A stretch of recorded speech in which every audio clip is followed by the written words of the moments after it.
High friends, আমি Shobhan. Welcome to my YouTube channel. তো এখন আমি রক্তবীজ 2 এই মুভিটার নতুন একটা সং বেরিয়েছে, অর্ডার ছাড়া বর্ডার, যেটা আজকের ডেটে মানে 22 আগস্ট 2025-এ বেরিয়েছে। আমি যদি গানটার ডিউরেশনের কথা বলি, 4 মিনিট 13-14 সেকেন্ডের মতো গানটার ডিউরেশন। গানটা গেয়েছে হলো শ্রেষ্ঠা দাস এবং গানটা মিউজিক কম্পোজিশন এবং মিউজিক ডিরেকশন দিয়েছে হলো শিলাজিৎ মজুমদার এবং লিরিক্সের দায়িত্বে রয়েছে হলো শিলাজিৎ মজুমদার এবং জিনিয়া সেন এবং কোরিওগ্রাফারের দায়িত্বের আছে মঙ্গেশ খেদেকার, যাকে ডাকনাম হলো তার ম্যাগি। তা কেমন হলো দেখুন, গানটার কথা আমি যদি বলি, গানটা কিন্তু আমার খুব একটা পোষায়নি, মানে অ্যাটলিস্ট ওকে ওকে লেগেছে। এই গানটা কেমন হবে, পুজোতে এই গানটা কতটা ভালো রিয়াকশন পাবে দর্শকের কাছে, বা যখন গানটা সিনেমার মধ্যে কীরকমভাবে গানটা ব্যবহার করা হবে।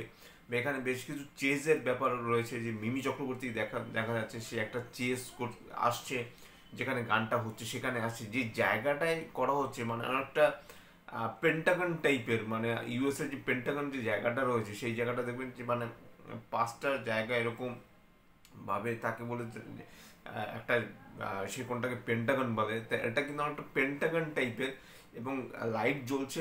জায়গাটা কিন্তু দুর্দান্ত, লোকেশনটা দুর্দান্ত। এরকম লোকেশনে আমার মনে হয় না এর আগে কখনো কোনো গান শ্যুট হয়েছে, এবং একদম উপরে ভিশন থেকে শ্যুট করা হচ্ছে, সেই জায়গাগুলো ভালো।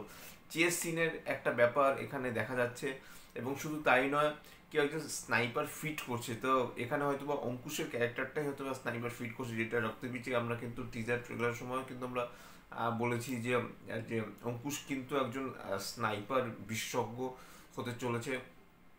সেই ব্যাপারটা এখানে হতে পারে। আবার আবছাভাবে কিন্তু অঙ্কুশকে না দেখে কিন্তু আমি কেন যেন আমার আবিরকেও আবার মনে হচ্ছে। তা অনেক একটা ধোঁয়াশার মতো একটা ব্যাপার রয়েছে, এবং গানটার মধ্যে যেরকম গানের লিরিক্সের কথায় আমি যদি আসি, দেখুন গানের লিরিক্স কিন্তু এখানে বেশ স্ট্রং, কিন্তু অর্ডার ছাড়া বর্ডার, ইন্ডিয়া পাকিস্তানের একটা ব্যাপার রয়েছে, বা ইন্ডিয়া বাংলাদেশেরও এখানে একটা ব্যাপার রয়েছে। তো যাই হোক, সেই সব ব্যাপারে মধ্যে যাচ্ছি না, মানে গরম একদম, মানে লিরিক্স কিন্তু বেশ বেশ ভালো, কিন্তু গানটা যে এক্সিকিউশন বা গানটা শুনতে কিন্তু সেরকম ভালো লাগছে না। যে গানটা যে আমি বারবার শুনবো, রক্তবীজ 1-এ যেরকম প্রীতি কাঁঠালের আঠা, সেই গানটা যেমন সবসময় একটা লুপে সবসময় শুনতাম, বা রক্তবীজের অন্যান্য যে গানগুলো ছিল সেই গানগুলো যেরকম ভালো, রক্তবীজ 2-এর কিন্তু সেই গানটা সেরকম ভালো না। ফার্স্ট যে গানটা ছিল সেই গানটা আমি সং রিয়াকশন করিনি, তো সেকেন্ড, এটা কিন্তু রক্তবীজ 2-এর সেকেন্ড সং। তো এই গানটাও যে বারবার লুপে শোনার মতো গান, বা এই গানটা যে মনে থেকে যাবে সেরকম ব্যাপার নয়। এবং আসল কথা বলতেই ভুলে গেছি, যে গানটার এটা একটা আইটেম সং, এবং আইটেম সংটা নেচেছেন হলো নুসরাত জাহান।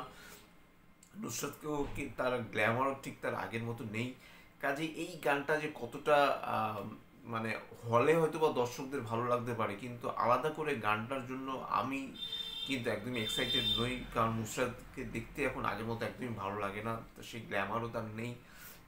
ডান্স হয়তো বা সে ভালো করতে পারে, বা ডান্স স্টেপ যেরকম তাকে শেখানো হয়েছে সেগুলো হয়তো বা ঠিকঠাক মতো রয়েছে, কিন্তু অ্যাজ এ গান হিসেবে কিন্তু আমি কখনোই অ্যাজ এ মানে আপ টু দ্য মার্ক আমার গানটা সেরকম ভালো লাগেনি। জাস্ট ওয়ান টাইম ওয়াচের জন্য ঠিকঠাক রয়েছে।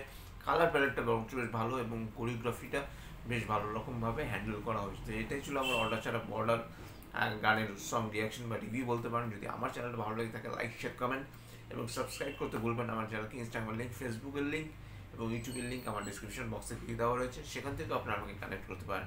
Till then stay tuned, tata, love you, bye bye and good night.